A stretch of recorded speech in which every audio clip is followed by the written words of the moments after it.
Hi, I'm Blue, also known as Adam. I'm 19 from Helensburgh, and I'm here to talk about being trans. I'm Leo, I'm 18, and my pronouns are he/they.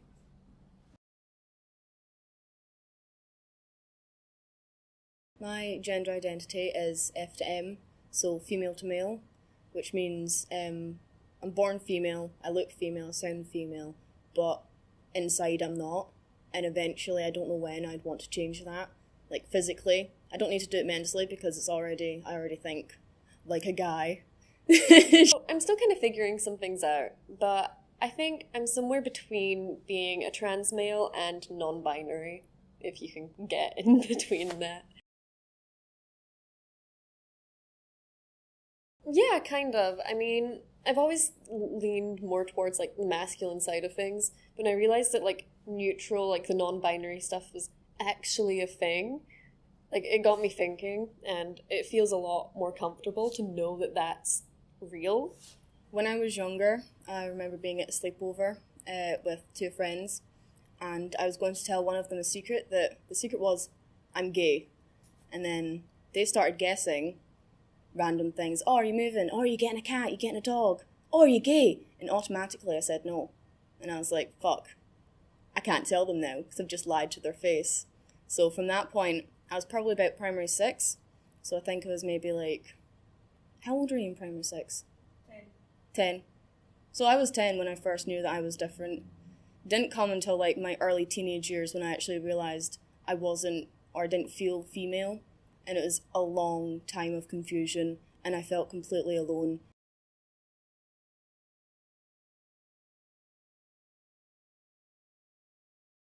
So one positive thing that I'm actually happy about that's come out of me being trans and me coming out to being trans is my younger sibling is non-binary, so Hannah slash Marco, and it's brought us closer that we both told each other, and we both kind of like, we did a moment where we're just like, oh, okay, oh, I was kind of scared to tell you, but you know what, it's fine because you're sort of similar. It's just like, yeah, so it's been good. We've like, before that we used to like fight quite a lot.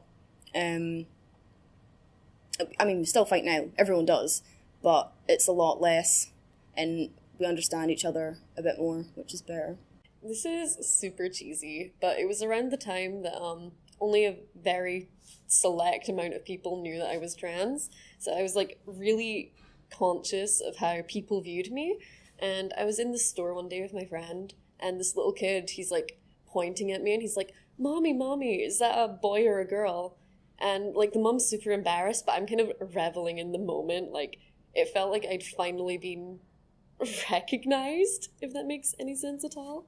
Like it was just kind of heartwarming, I think.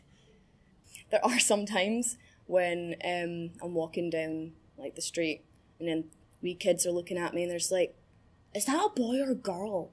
And I'm just kind of like, right now I'm neither. That's why I've got my nickname, Blue, because it's not Hazel, but I'm not quite Adam yet, so it's kind of in the middle.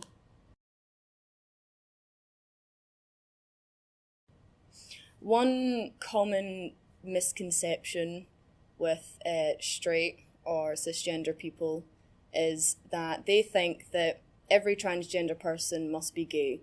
And it's like, no, you can be transgender, but you can also be the same as any other type of person. So you can be transgender and you can be F to M, so female to male, and you can like girls, or you can like guys, or you can like both, or you can like neither. And it's the same with M to F. So, I think one of my pet peeves is that people kind of expect you to be super extreme with gender roles. Like, I quite like my feminine things. I'm not big into sports. That doesn't make me less of a man than a cis guy who's not into sports and maybe likes makeup, you know? Like, it's just fluid. It's a thing.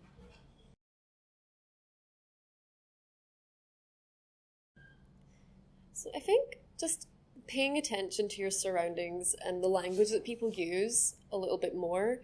Like, the amount of times that I'll be referring to myself like, oh, I'm the kind of guy that, and my friends will be saying, oh, he, and then someone that like maybe I've just met and they don't know, they'll misgender me. Like, it makes things a little bit awkward.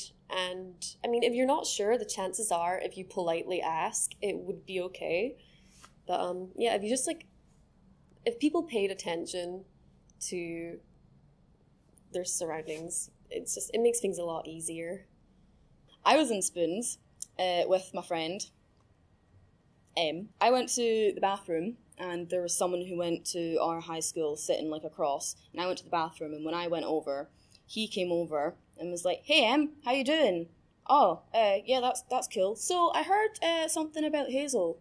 And then Em was kind of just like, "What do you mean?" And then he was just like, "Oh, I heard that she likes to be called by a different name." And M completely covered and was just like, no, yeah, Blue. You know, she's got blue hair, it's a nickname. Like, she used to have pink hair, but you can't call her that because the artist. So it's Blue. You know, it's just stuck. And then he kind of just, "Oh, okay." And then he went away. And then I came back down. M told me straight away. And I was just like, don't try and fucking use my friend to try and get information out of her about me. And don't try and like, "Oh, how you doing? How you been?" It's like, no, that's bullshit. If you wanted to know, don't do it behind my back. Just come up and ask me yourself. Don't be a coward about it. Because I probably would have told you. Just be upfront. Don't dick about. So, there's another story. This one's a little bit more, gonna stab someone in the back. So I was at college last year in Clydebank, and I can't remember how it started, but my sibling messaged me saying something about me or rumours about me. So I called them, and basically after like a year after I'd like left, there'd been rumours about me having like no tits and a dick, and you know, I'm like this weird fucker just walking around kicking about, and I don't even know anyone in the years below me, and I don't know who could have told that or like figured it out or started it, because my sibling wouldn't, and their friends wouldn't, so I don't know how. Like, I'm gonna guess someone from my year told their younger sibling and was just like, "I think this happened to this person," and then they went around and started spreading it around. So I was at college and I went into the stairwell and I called my sibling, or like they called me, and I was talking about it, and then I just sat there after we'd like hung up for 10 minutes just thinking, and I was thinking, if this had happened a year ago, I would have cried and broken down. I would not be able to show my face. I don't even know what I would have done. I just would not be able to function. I wouldn't be able to do anything.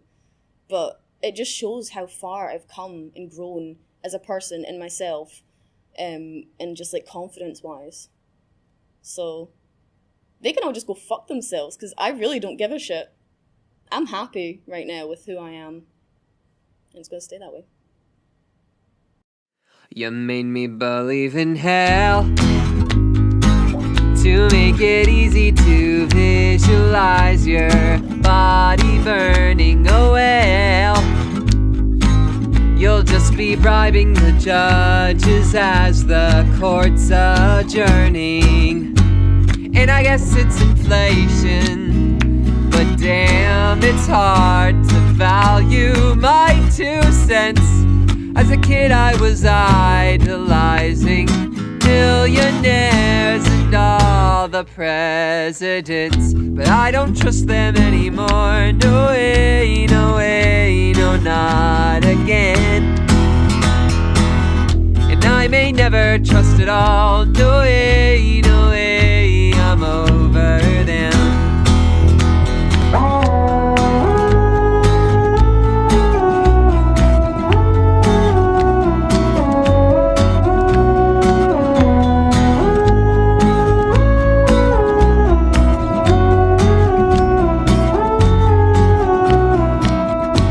I remember the days when your wretched image didn't make me sick, and I wish it could still be like that.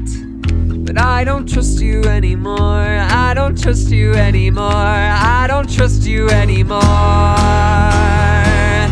I don't trust you anymore. I don't trust you anymore. I don't trust you anymore. You won't trust us anyway.